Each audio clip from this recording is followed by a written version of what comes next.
ایمان کا ایک شعبہ ہے۔ ایک حدیث شریف کے اندر اور فرمایا لا ایمان لمن لا غیرت له، کہ جس کے غیرت نہیں، جس کے حیا نہیں، اس کے ایمان نہیں۔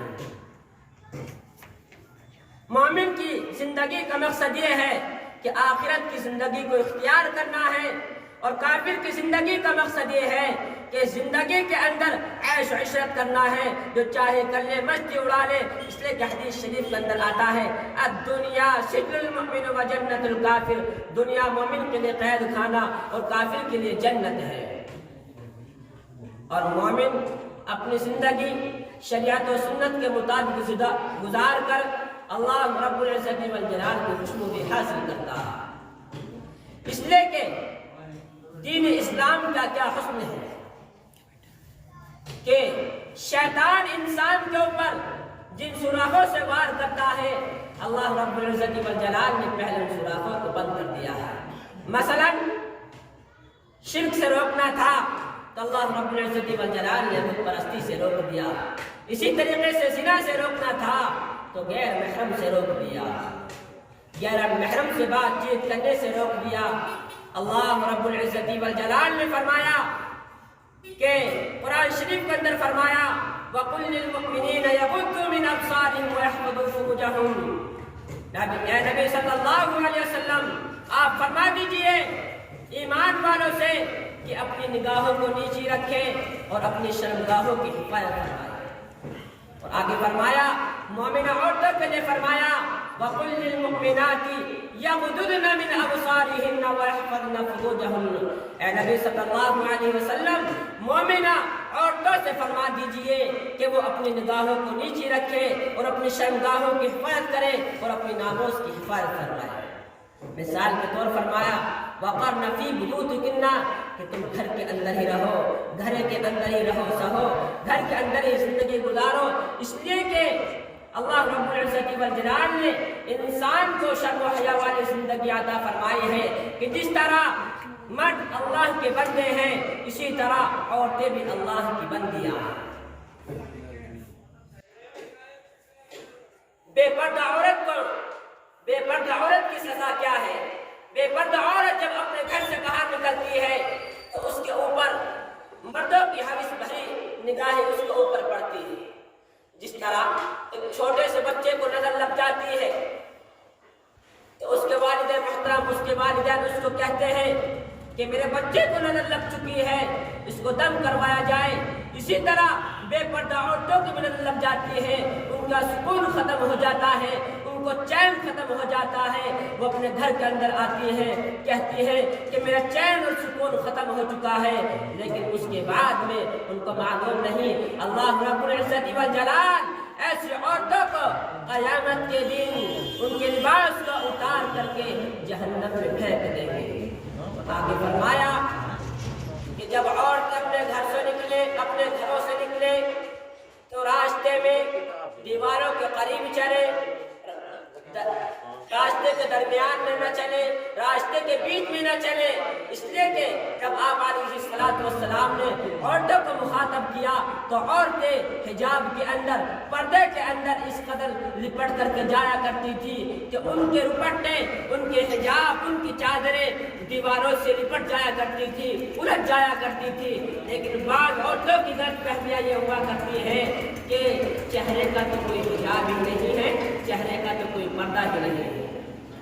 ان کو معلوم نہیں جب کسی چیز کا انڈیکس، فہرست، جب اس کا چہرہ ہی سامنے آ گیا اب کسی چیز کے دیکھنے کی ضرورت نہیں ہے۔ اس کو معلوم نہیں کہ جب اس کا چہرہ ہی کھلا ہوا ہے اب بات بھی ہو سکتی ہے، نظریں بھی لڑائی جا سکتی ہے، سب کچھ ہو سکتا ہے۔ لیکن فرمایا کہ اب اسلام اپنی اصلی شکل میں نہیں ہے۔ اگر اسلام کو دیکھنا ہے تو قرآن اور احادیث کو دیکھو، اور اگر اسلام کو پہلی زندگی کے اندر دیکھنا ہے تو صحابہ کی زندگیوں کو دیکھو۔ حدیث شریف کے اندر ہے ایک بوڑھی عورت آپ علیہ الصلوۃ والسلام کی خدمت اقدس میں حاضر ہوتی ہے، آ کر کے عرض کرتی ہے کہ میرا نوجوان بیٹا فوت ہو چکا ہے اور وہ اس قدر پردے میں ہے کہ ان کا پورا بدن کپڑے کے اندر لپٹا ہوا ہے۔ صحابہ کرام ان سے کہتے ہیں کہ دیکھو یہ عورت کس قدر پردے کے اندر لپٹی ہوئی ہے، کپڑے کے اندر کس قدر لپٹی ہوئی ہے۔ تو اس کے بعد میں وہ عورت کہتی ہے کہ میرا نوجوان بچہ تو فوت ہوا ہے لیکن میری حیات فوت نہیں ہوئی۔ میری ماں اور بہنیں سوچیں پردے کی کتنی سخت وعید ہے۔ آپ علیہ السلام کے پاس میں ایک صحابہ رسول ام مکتوم رضی اللہ تعالی عنہ آتے ہیں، آ کر کے عرض کر آتے ہیں، وہ نابینا ہے، حضرت عائشہ رضی اللہ تعالی عنہ ان سے پردہ نہیں کرتی ہیں۔ آپ علیہ السلام حضرت عائشہ رضی اللہ تعالی عنہ سے فرماتے ہیں، اے عائشہ تم پردے کے اندر کیوں نہیں جاتی ہو، تم پردہ کیوں نہیں کرتی ہو؟ حضرت عائشہ رضی اللہ تعالی عنہ فرماتی ہے کہ اللہ کے نبی کہ حضرت ام مکتوم تو نابینا ہے کہ میں پردہ اس وجہ سے نہیں کر رہی ہوں۔ حضرت عائشہ آپ علیہ السلام نے فرمایا، اے عائشہ ام مکتوم تو نابینا ہے لیکن آپ تو نابینا نہیں ہیں، آپ تو ہم کو دیکھ سکتی ہیں۔ میری ماں اور بہنیں سوچیں اور سمجھیں کہ عورتوں سے مرد پردہ کرے اور مرد عورتوں سے پردہ کرے اور حیا والی زندگی کو گزارے۔ اللہ رب العزت والجلال حیا والی زندگی کو بہت قبول کرتے ہیں اور جوانی کی توبہ کو اللہ رب العزت والجلال بہت زیادہ قبول کرتے ہیں، اس لیے کہ جوانی میں توبہ کرنا پیغمبروں کا شیوا ہے۔ بڑھاپے میں تو گیدڑ بھی پرہیزگار بن جاتا ہے جب اس کو بکری ہاتھ نہیں لگتی، اس لیے کہ وہ بڑھاپے میں اللہ رب العزت والجلال سے گناہوں کی توبہ کرتا ہے، لیکن بڑھاپے کی توبہ اللہ رب العزت والجلال کے لیے یہاں وقات وہ عزت نہیں رکھتی جو توبہ جوانی کی توبہ اللہ رب العزت والجلال کے احترام رکھتی ہے۔ ایک بزرگ تھے، جب ان کو کوئی مہم پیش آتی تھی تو وہ نوجوانوں کے پاس جایا کرتے تھے اور اپنی پریشانی کے حل کے لیے ان کے دعائیں کرواتے تھے۔ فرمایا شاب النشا فی نشاط اللہ، کہ جو نوجوان اللہ کی راہ میں سرشار ہو۔ تو کسی نے ان سے پوچھا، اے بزرگ تو ہمارے قبیلے کے اندر بڑے بڑے مشائخ ہیں، بڑے بڑے اللہ والے ہیں، بڑے بڑے بزرگ ہیں، لیکن تم ان سے دعائیں نہیں کراتے؟ تو ان بزرگ نے کہا کہ جو نیک نوجوان اللہ رب العزت والجلال کے دربار میں ہاتھ پھیلاتا ہے، ہاتھ پھیلا کر کے دعا مانگتا ہے، اللہ رب العزت والجلال کو ان کے ہاتھ کو لوٹانے میں، ان کے ہاتھ کو خالی ہاتھ کے لوٹانے میں حیا آتی ہے، شرم آتی ہے۔ میری مائیں اور بہنیں سوچ اور سمجھیں، جو نیک بچہ اور بچیاں اللہ رب العزت والجلال سے توبہ کرتے ہیں تو اللہ رب العزت والجلال ان کی توبہ کو قبول کر لیتے ہیں۔ ایک نقطے کی بات یہ ہے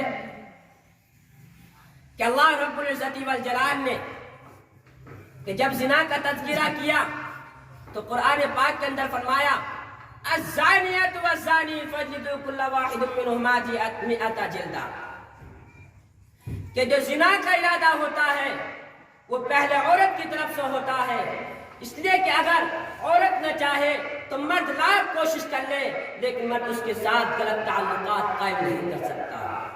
لیکن اگر عورت چاہتی ہے کہ مرد کے ساتھ میں غلط تعلقات قائم کروں تو میری مائیں اور بہنیں ہمیں اس بات سے پرہیز کرنا چاہیے۔ قرآن پاک کے اندر اللہ رب العزت والجلال نے صاف طور پر فرما دیا الزانیۃ والزانی، کہ زانیہ مرد، زانیہ عورت اور زانیہ مرد، زانیہ عورت اور زانیہ مرد۔ اور جب چوری کا تذکرہ آتا ہے تو اللہ رب العزت والجلال قرآن پاک کے اندر فرماتے ہیں والسارق والسارقۃ فاقطعوا ایدیہما، کہ چور مرد اور چور عورتیں، چوری کا تذکرہ آیا تو پہلے مرد کا تذکرہ کیا اور زنا کا تذکرہ آیا تو پہلے عورت کا تذکرہ کیا۔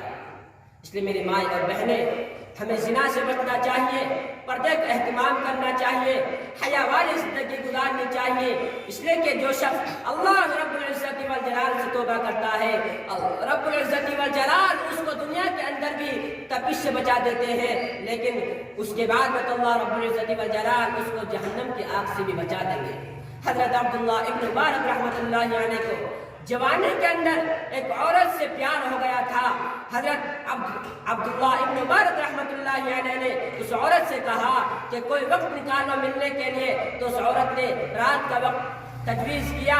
اس کے بعد میں حضرت عبداللہ ابن مبارک رحمۃ اللہ علیہ اس عورت سے ملنے کے لیے پوری رات کے اندر انتظار میں رہے۔ صبح کو اذان ہوئی تو حضرت عبداللہ ابن مبارک رحمۃ اللہ علیہ کے دل پر ایک چوٹ لگی۔ چوٹ لگنے کے بعد میں سوچا کہ تو ایک عورت کے انتظار میں پوری رات جاگتا رہا اور تجھے عورت کا ملاپ بھی نصیب نہیں ہوا۔ اس کے بعد میں انہوں نے اللہ رب العزت والجلال سے سچی توبہ کر لی اور علم حاصل کرنے کے لیے علماء کی بستی کی طرف نکل پڑے۔ جب شہر سے باہر نکلے تو ایک بزرگ اس بستی کی طرف جا رہے تھے، تو بزرگ اور سخت گرمی کا عالم تھا۔ بزرگ یہ سمجھ رہے تھے کہ اللہ رب العزت والجلال نے میرے اوپر اپنا سایہ کر دیا ہے۔ حضرت عبداللہ ابن مبارک رحمۃ اللہ علیہ سمجھ رہے تھے کہ اس بزرگ کے اوپر اللہ رب العزت والجلال نے اپنا سایہ کر دیا ہے۔ لیکن جب دونوں کے دونوں اپنی اپنی منزل کی طرف نکل پڑے تو اس کے بعد میں وہ سایہ حضرت عبداللہ ابن مبارک رحمۃ اللہ علیہ کے اوپر آ جاتا ہے۔ تو وہ بزرگ حضرت عبداللہ ابن مبارک رحمۃ اللہ علیہ کے پاس میں آتے ہیں، آ کر کے کہتے ہیں اے نوجوان، تو یہ بتلا دے کہ تیرے کون سا عمل کیا ہے جس کی وجہ سے اللہ رب العزت والجلال نے سخت گرمی کے عالم میں تیرے اوپر اپنا سایہ کر دیا ہے۔ حضرت عبداللہ ابن مبارک رحمۃ اللہ علیہ نے فرمایا کہ میں نے ایک گناہ سے سچی پکی توبہ کر لی ہے اور میں علم حاصل کرنے کے لیے علماء کی مجلس میں جا رہا ہوں۔ میرا پروردگار کتنا قدردان ہے کہ جو دنیا کے اندر سچی پکی توبہ کر لیتا ہے، اللہ رب العزت والجلال اس کو دنیا کے اندر ہی تبس سے بچا دیتے ہیں، تو جہنم کی آگ سے کیوں نہیں بچائیں گے؟